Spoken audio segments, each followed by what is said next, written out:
Hello बच्चों, कैसे हैं आप लोग। चलिए बच्चों स्टार्ट करते हैं।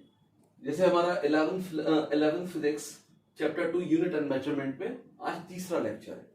ठीक है, आज हम मेजरमेंट से रिलेटेड बात करेंगे कि भाई कोई चीज हम कोई फिजिकल क्वांटिटी मेजर करते हैं, ठीक है, तो उसका मेजरमेंट, ठीक है, एक्यूरेट है या नहीं है और उसमें प्रिसीशन कितना है ये बात करेंगे, और उसका मैग्नीट्यूड यानी ऑर्डर ऑफ मैग्नीट्यूड की बात करेंगे। ठीक है, तो ये सब बातें करते हैं बेटा ना। जैसे बच्चों एक फिजिकल क्वांटिटी है, उसकी ट्रू वैल्यू, मान लीजिए एक फिजिकल क्वांटिटी है, उसकी ट्रू वैल्यू जैसे x की वैल्यू 3.895 मीटर है, ये एग्जैक्ट वैल्यू है। एक मैंने फिजिकल क्वांटिटी ली x, मान लो लेंथ ली या ब्रेथ ली, ठीक है, तो उसकी एग्जैक्ट वैल्यू जो है ये इतनी है 3.895। तो जो एक्चुअल वैल्यू होती है, एक्चुअल वैल्यू होती है उसको हम क्या कह सकते हैं, ट्रू वैल्यू। एक्चुअल वैल्यू हो गई या बोल सकते हैं ट्रू वैल्यू। इसकी एक्चुअल वैल्यू हो गई, ट्रू वैल्यू हो गई। अब मैंने किसी स्टूडेंट से कहा, मैंने आपसे कहा, मैंने एक बच्चे को बुलाया, मैंने कहा बेटा जरा इस लेंथ को मेजर करो। तो उस बच्चे ने लेंथ को मेजर किया। जैसे ए स्टूडेंट आया, ठीक है, ए स्टूडेंट आया, इसने लेंथ को मेजर किया 3.521, इतने मीटर मेजर किया। एक मैंने दूसरे बच्चे को बुलाया, ठीक है, अब एक दूसरे बच्चे को बुलाया, मैंने कहा बेटा आप मेजर करो, एक्स को मेजर करो, एक्स को नापो, ठीक है। तो उन्होंने मेजर किया, भाई उनका मेजरमेंट जो था इट इज 3.7 मीटर, इतना था 3.7 मीटर, ठीक है।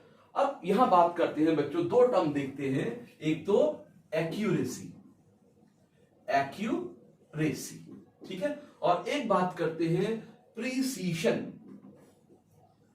प्रीसीशन बड़े टेक्निकल वर्ड हैं लेकिन आसान वर्ड है, ठीक है। बेटा आपकी एक्चुअल वैल्यू क्या है 3.895, पहले बंदे ने इसको निकाला 3.521, दूसरे बंदे ने इसे निकाला 3.7, ठीक है। तो बेटा यहां पे एक्यूरेसी का मतलब ये होता है कि हमारी जो मेजर्ड वैल्यू है, ऑब्जर्व वैल्यू, यानी ये वैल्यू जो है ए और बी की मेजर्ड वैल्यू है, ये क्या है, मेजर्ड वैल्यू है या ऑब्जर्व्ड वैल्यू है। ऑब्जर्व्ड वैल्यू क्या है, मेजर्ड वैल्यू या ऑब्जर्व्ड वैल्यू। ए ने जो वैल्यू नापी है मेजर की है मेजर्ड वैल्यू, या बी ने जो मेजर की है मेजर्ड वैल्यू या ऑब्जर्व्ड वैल्यू, ठीक है। अब बेटा एक्यूरेसी का मतलब यह है कि हमारी जो ट्रू वैल्यू है और हमारी मेजर्ड वैल्यू है वो कितने क्लोज हैं, उनमें डिफरेंस कितना कम है। अगर डिफरेंस कम होगा तो वो मेजरमेंट ज्यादा एक्यूरेट होगा, ठीक है। अगर डिफरेंस कम है तो मेजरमेंट क्या होगा, ज्यादा एक्यूरेट होगा। अब बेटा यहां पर देखें हम कौन सा इन दोनों में से कौन सा ज्यादा क्लोजर है, 3.7 इसके ज्यादा क्लोजर है, तो 3.7 ज्यादा एक्यूरेट है, more accurate. 3.7 metre is more accurate. क्या है ये, मोर एक्यूरेट है। तो एक्यूरेसी का मतलब हो गया कि हम ट्रू वैल्यू के कितने क्लोजर हैं, हमारा मेजरमेंट कितना क्लोज है, यानी क्लोजनेस बिटवीन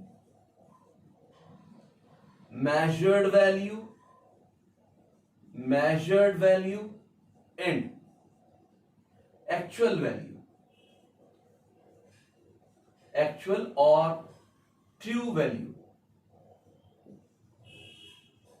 भाई ट्रू वैल्यू और मेजर्ड वैल्यू, ठीक है, जो हमारी ट्रू वैल्यू है और मेजर्ड वैल्यू है उसमें कितना क्लोजनेस है, कितना करीब है, तो वो ज्यादा एक्यूरेसी हो। तो इसका मतलब कि भाई हमारा जो 3.7 वाला मेजरमेंट है ये एक्चुअल के ज्यादा क्लोजर है, ठीक है, तो इसकी एक्यूरेसी ज्यादा हो गई, मोर एक्यूरेट। तो ये मेजरमेंट ज्यादा एक्यूरेट है और ये मेजरमेंट लेसर एक्यूरेट है। अब यहां प्रिसीशन की बात करें कि भाई प्रिसीशन क्या होता है। प्रिसीशन मतलब ये होता है बेटा, हम कितनी लिमिट तक, कितने रेजोल्यूशन तक कोई मेजरमेंट कर रहे होते हैं। यानी ये आपको बताता है up to what limit, up to what limit और resolution, up to what limit or resolution the, यानी up to what limit or resolution the physical quantity is measured, the physical quantity is measured। ठीक है, यानी कितनी limit तक, कितने resolution तक हमने फिजिकल क्वांटिटी को मेजर किया है। अब यहां देखें, बी को देखें, बी के मेजरमेंट को देखें, इन्होंने साहब डेसिमल के एक प्लेस तक मेजर किया है एक्यूरेट, जबकि बेटा जो एक्चुअल वैल्यू थी वो डेसिमल के 3 प्लेसेस तक मेजर की गई थी। डेसिमल के 3 प्लेसेस तक मेजर की गई थी। ठीक है, इन्होंने सिर्फ डेसिमल के एक प्लेस तक, इन्होंने ज्यादा रिजॉल्व नहीं किया, ज्यादा लिमिट से आगे नहीं बढ़े। ठीक है, तो इनका जो मेजरमेंट हुआ उसमें प्रिसीशन कम है, लेस प्रिसीशन या लेसर प्रिसीशन, ये लेसर प्रिसीशन हो गया। ठीक है, अगर मैं यहां पर ए पर आ जाऊं, ए पर जैसे अगर मैं बात करूं कि भाई यहां दोनों में एक्यूरेट कौन था, बी एक्यूरेट था, एक्स के ज्यादा नजदीक था। ये अगर मैं डिफरेंस देखूं एक्स से का, ठीक है, ये क्या होगा, ये डिफरेंस ज्यादा होगा, तो यानी इसमें एक्यूरेसी कम थी, लेसर एक्यूरेसी या लेसर एक्यूरेट, ये लेसर एक्यूरेट था। बट इस बंदे ने डेसिमल के 3 प्लेसेस तक, बहुत आगे लिमिट तक इसको मेजर किया, यानी हाईली रिजॉल्व्ड वे में इसको मेजर किया। तो इसका मतलब ये हो गया कि भाई इसके मेजरमेंट में प्रिसीशन ज्यादा है, मोर प्रिसीशन। तो ध्यान रखेंगे बेटा कि भाई अगर हम क्लोजर, एक्चुअल वैल्यू के ज्यादा क्लोजर हैं, डिफरेंस कम है एक्चुअल वैल्यू और मेजर्ड वैल्यू में, तो हमारा मेजरमेंट एक्यूरेट होगा। अगर डिफरेंस ज्यादा है तो लेस एक्यूरेट होगा। अगर हम डेसिमल के कम पॉइंट तक, कम लिमिट तक मेजर करेंगे तो लेसर प्रिसीशन होगा, और डेसिमल से बहुत ज्यादा आगे तक उसको करते चले गए, बहुत रिजॉल्व वे में उसको किया। ठीक है, तो ये कैसा होगा, मोर प्रिसीशन होगा। तो in this way we can differentiate accuracy and precision. ठीक है, अब बच्चों हम बात करते हैं, जैसे हमने ये फिजिकल क्वांटिटी को यहां लिखा, इसका मैग्नीट्यूड लिखा।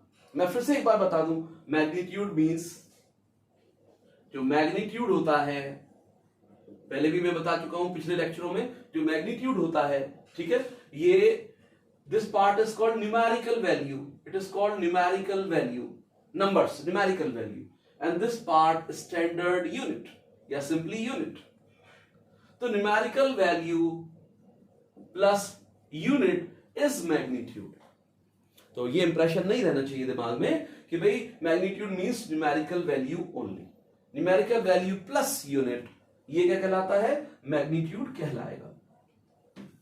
नाउ बच्चों हम ऑर्डर ऑफ मैग्नीट्यूड की बात करें, ऑर्डर ऑफ मैग्नीट्यूड।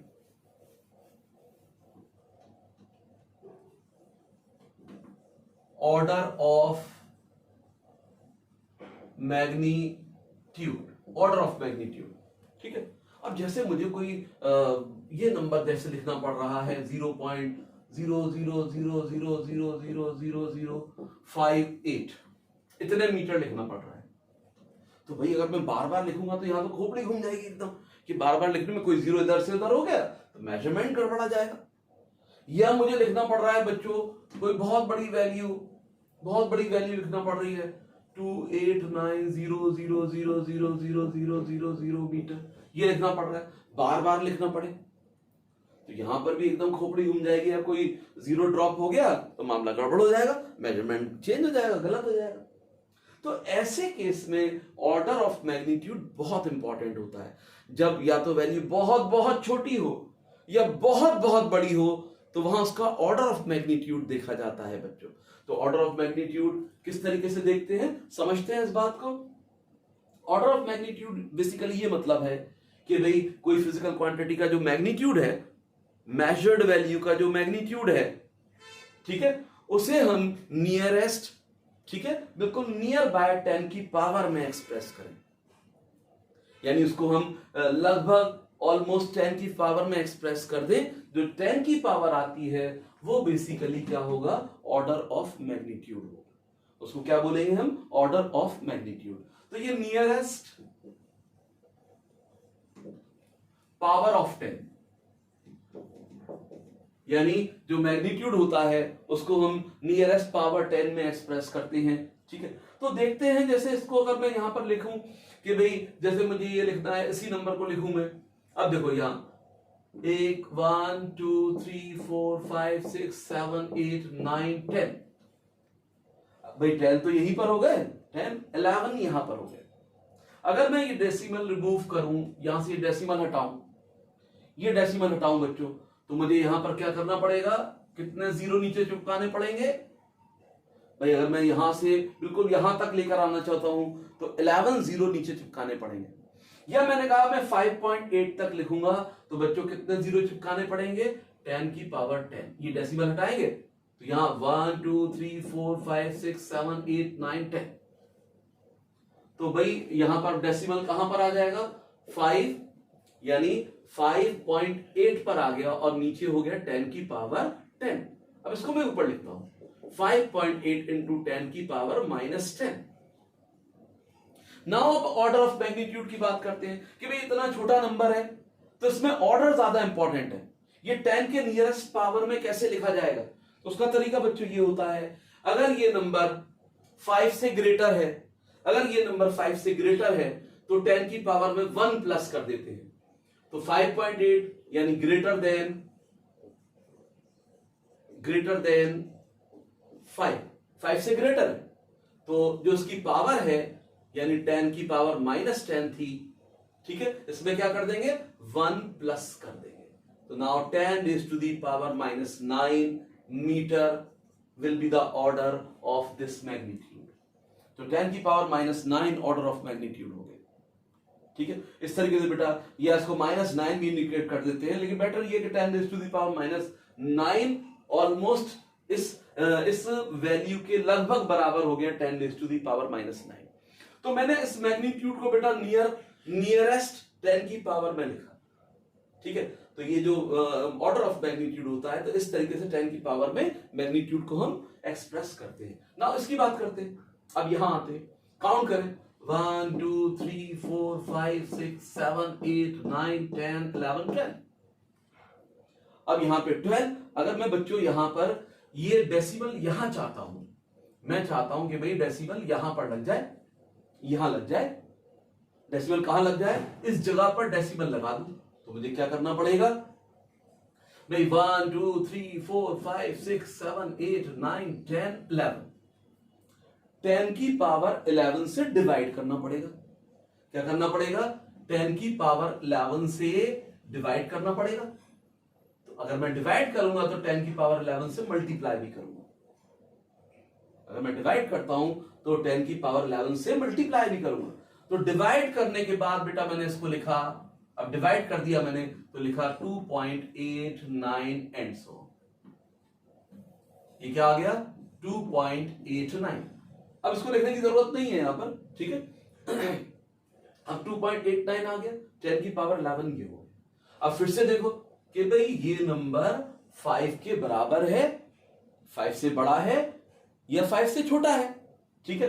अगर 5 के बराबर या 5 से छोटा है तो ऑर्डर को एज सच छोड़ दो, ऑर्डर को आप क्या छोड़ दो, एज सच छोड़ दो। तो इसका ऑर्डर हो गया बेटा, order of magnitude 10 raised to the power 11 metre या +11 मीटर, ये हो गया, या +11 लिख दीजिए, लेकिन फिर भी मैं कहूंगा ऐसे हम 10 raised to the power 11 metre order रखेंगे। तो बच्चों इस तरीके से मैं नियरेस्ट 10 की पावर में जिस मैग्नीट्यूड को एक्सप्रेस करता हूं उसी को हम ऑर्डर ऑफ मैग्नीट्यूड कहते हैं, ठीक है। एक बार मैं देख लूं इसके अंदर तस्वीर किस तरीके से वीडियो है, ठीक है बेटा। नाउ आज बात करते हैं कि भाई एरर क्या होती है, थोड़ा एरर पे बात करें।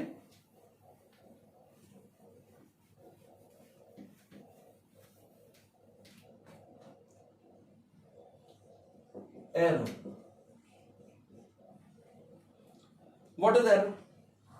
सब जानते ही हैं कि भाई एरर जो है, जो बेटा मैंने किसी फिजिकल क्वांटिटी को मेजर किया, जैसे बच्चों मान लीजिए हमारे पास इस जगह पर, इस रूम में जो ग्रेविटेशनल एक्सेलरेशन है उसकी वैल्यू है 9.81 मीटर पर सेकंड स्क्वायर। ये मेरे पास वैल्यू है, ठीक है। ये आपके फिजिक्स लैब के अंदर जो जी की वैल्यू है 9.81 मीटर पर सेकंड स्क्वायर। तो ये बच्चों it is called true value. ये क्या है? ट्रू और एक्चुअल वैल्यू। ये क्या हो गई? ट्रू और एक्चुअल वैल्यू हो गई ऑफ ग्रेविटेशनल एक्सेलरेशन। अब आपने इसको मेजर किया, आप जानते हैं उसको हम लैब में कैसे मेजर करते हैं, by using simple pendulum method. इस सिंपल पेंडुलम मेथड से मैंने एक स्टूडेंट को बुलाया, मैंने कहा बेटा इसको जरा एक्सपेरिमेंट करके जी की वैल्यू निकालो अपने लैब में, या इस रूम में जी की वैल्यू निकालो। तो सिंपल पेंडुलम से उसने एक्सपेरिमेंट किया, ठीक है। उस बच्चे का नाम मैंने ए रख दिया कि भाई ए स्टूडेंट आया, ठीक है। और जी की वैल्यू उस बच्चे ने निकाली, जी की वैल्यू निकाली 9.71 मीटर पर सेकंड स्क्वायर। ये क्या थी बच्चों? ये ऑब्जर्व वैल्यू या measured value, it is called observe value, ठीक है। तो बेटा ट्रू वैल्यू ये है, ऑब्जर्व वैल्यू ये है। इनका difference between true value and observe value is technically called the error. तो एरर बच्चों क्या है? डिफरेंस बिटवीन किसके बीच डिफरेंस है? डिफरेंस बिटवीन, ये मैं बिटवीन ऐसे लिख देता हूं, difference between the true value and observe value for a physical quantity is called an error। तो एरर बेटा मैं इस तरीके से, यानी अगर मैं ऐसे लिखना चाहूं तो error is equal to difference true value and observed value. बच्चों जो डिफरेंस का साइन होता है वो ऐसे लगा देते हैं, ये तो माइनस हो जाता है। या डिफरेंस से ये मतलब है कि बड़े में से हम छोटा सब्ट्रैक्ट करेंगे, यानी subtract smaller value from the larger value. ये मतलब है इसके अंदर एरर, यानी डिफरेंस, साइन ऑफ डिफरेंस का बड़े में से छोटा सब्ट्रैक्ट करो, ठीक है। तो बेटा एरर इस तरीके से हम यहां पर इंडिकेट कर सकते हैं। अगर हम बात करें यहां पर कि भाई एरर जो होती है कितने टाइप की है, टाइप्स ऑफ एरर। अब टाइप्स ऑफ एरर की बात करें, ठीक है, तो आप इसका स्क्रीनशॉट ले लीजिए। मैं इसको यहां लिखता हूं, टाइप्स ऑफ एरर। यहां बात करते हैं टाइप्स ऑफ एरर।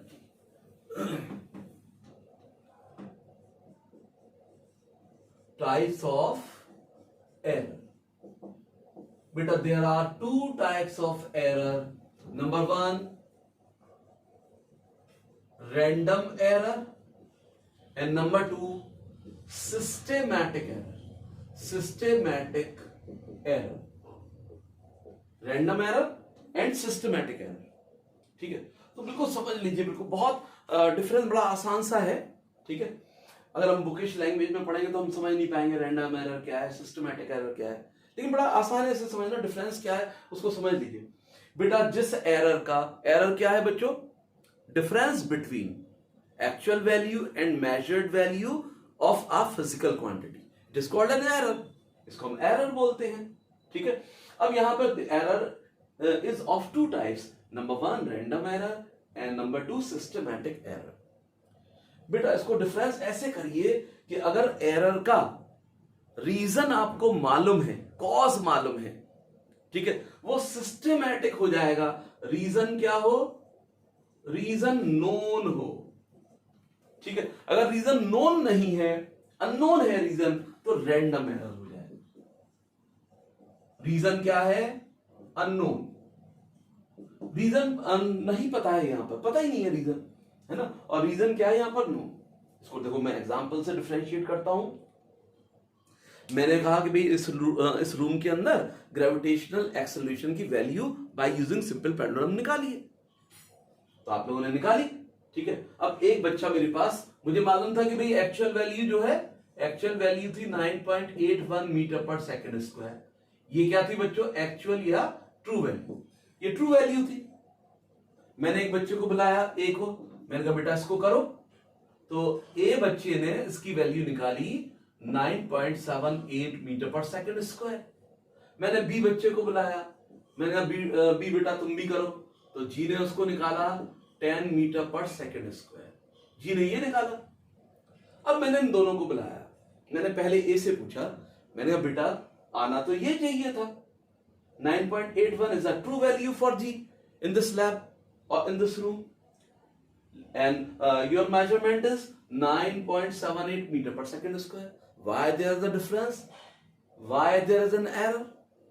अब ये आंसर कहता है कि सर मैं तो गलती करता ही नहीं हूं, मैंने तो आज तक गलती नहीं करी है, मेरा तो सही है सर।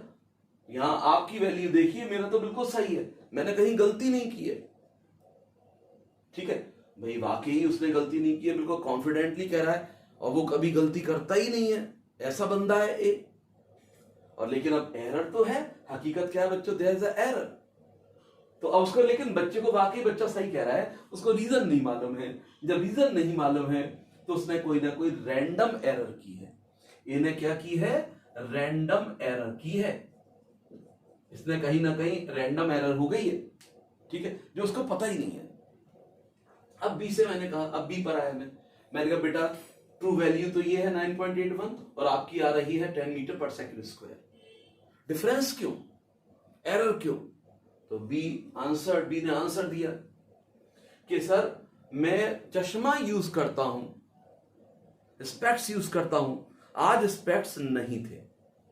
जब मैं एक्सपेरिमेंट कर रहा था विदाउट स्पेक्ट मैंने किया, तो मेरे मेजरमेंट में कुछ गलतियां आ गई। जो थ्रेड की लेंथ थी सिंपल पेंडुलम में, हो सकता है वहां गलती हो गई हो, और डेफिनेटली गलती हुई होगी। तो उसे मालूम है बच्चों कि आज वो चश्मा लेकर नहीं आया है, उसको रीजन मालूम है, systematic error. It comes immediately in systematic error. या वो कहे कि सर मेरे पास आज जो स्केल था ना, उसके आगे का जो पॉइंट था वो टूट रहा था, या उसके ऊपर जो मार्किंग थी स्केल पर वो बिल्कुल पता ही नहीं चल रही थी, सर मैंने अंदाजे से लिख दिया, ये मेरी गलती है, इसलिए जी की वैल्यू 10 मीटर पर सेकंड स्क्वायर आ रही है। या उसने एडमिट किया कि सर मैं तो अपना वो कर रहा था मेजरमेंट, तो एकदम बच्चा मेरे पास कोई दूसरा फ्रेंड आ गया, वो उसके साथ में बातों में लग गया, और जब वो ऑसिलेशन हम काउंट कर रहे थे उसमें गड़बड़ हो गई, हमने अंदाजे से चिपका दिया उसे। तो अब देखो गलती उसे एडमिट कर रहा है, यहां एडमिट कर रहा है, सिस्टमैटिक एरर। तो एक चीज और मैं बता दूं, यहां पर नेक्स्ट लेक्चर में भी मैं इसको थोड़ा देखूंगा, ठीक है। यहां एक चीज, खास चीज मैं यहां बता दूं बेटा, यहां पे सिस्टमैटिक एरर, रीजन मालूम है तो कैन बी एलिमिनेटेड। क्या होगी? कैन बी एलिमिनेटेड, खत्म कर सकते हैं, एलिमिनेटेड, या रिमूव कर सकते हैं, कैन बी रिमूव्ड। ये हट जाएगी, सिस्टमैटिक एरर हट जाएगी। भाई आपको मालूम था चश्मा नहीं है, चश्मा लेके आइए, करिए एक्सपेरिमेंट। आपको मालूम था कोई बात करने आ गया, उससे बात मत करिए, अपने काम पे ध्यान दीजिए, ठीक है। आपको मालूम था आपका स्केल सही नहीं है, आप स्केल चेंज करिए, तो ये एरर दूर हो जाएगी। Can be remove, can be eliminated, ठीक है। अब रैंडम एरर है, रैंडम एरर रीजन ही नहीं पता है। अब रीजन नहीं पता होगा तो इसको हम क्या करेंगे?